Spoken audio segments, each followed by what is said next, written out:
Joe Bellon. This is the Great American Assembly. Watch.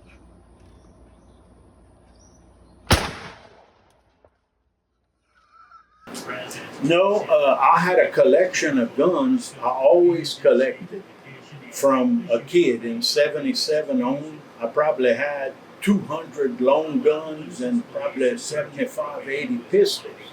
Well, I got divorced in 2000 from my first wife after 26 years with her.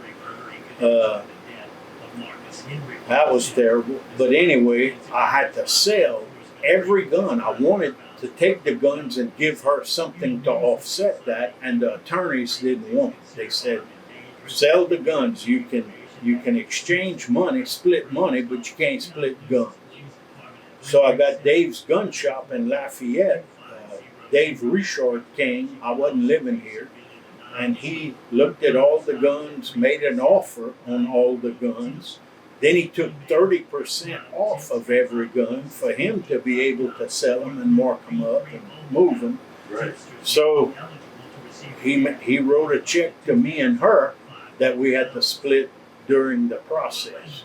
So after I got divorced, I started collecting again. Buying more guns, a lot of them. And I guess I bought a lot of guns from Dave. He knew what I liked. Antique Winchester Model 12s, Belgian Brownings, L.C. Smith doubles, Parker Buck doubles, Browning Satori over and under. Sorry, do you want to turn the radio off? Just because Yeah. the guys talking to me so hard today. So, kept buying all those guns. I have a good friend. I call him a friend. I never met him.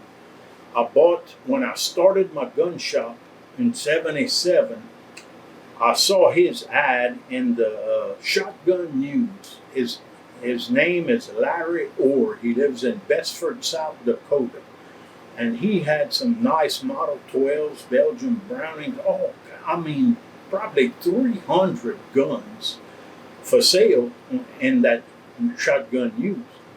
So I showed my dad. I said, look at all these guns. Look at the prices. A Winchester Model 12 for $200. 98% gun. 98% original bluing, original finish on the wood. Belgian Browning, 12 gauge Magnums, 20 Magnums, Sweet 16s, $250. I told Daddy, I said, I need to borrow some money and buy that and stock it in my gun shop and sell those to get started. So he said, sounds like a good idea. So I went to the bank in Basile. I started at that bank when I was 15. So I went talk to the president, Mr. Campo Myers, and he said, bruh, I can't loan you I wanted to borrow $10,000 to buy $10,000 worth of guns from this guy. He said, I can't loan you that. He said, you're never going to sell all those guns. I said, you bullshit. Coonasses want those guns. So he said, What is a Coonass? Me, I'm a Coonass. Mitch is a Coonass. So it's a Cajun, basically, but it's a different term for a Cajun. So he said, if you can get your daddy to co-sign that note, I'll loan you the money. So I came back home, talked to Daddy. He don't like to co-sign, But he said, I'll do it. So we went back to the bank. Now this was like September 17th of 77. He wrote me a cashier's check for $10,000.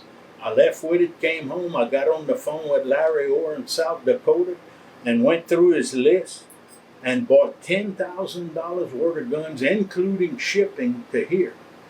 And them guns started coming in, 4 and 5, 6 boxes a day from UPS, sometimes 2 and 3 guns per box packed.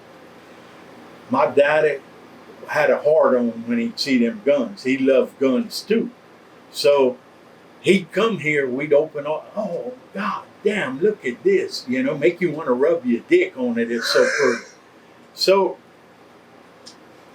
I got all those guns in my gun shop and in my house.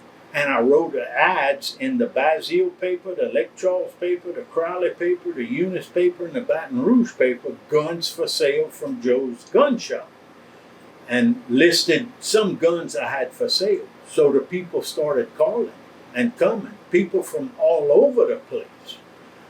By December the 23rd, I had sold every one of them. And I made like $18,000 off of that $10,000 I borrowed.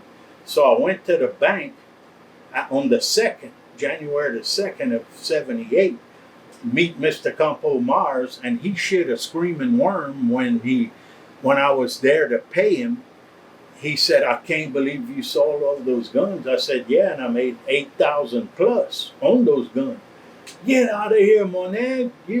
I can't believe that." I said, "I'm going to call him and buy $8,000 more." And that's how I got started buying and selling guns and getting my shop going. Why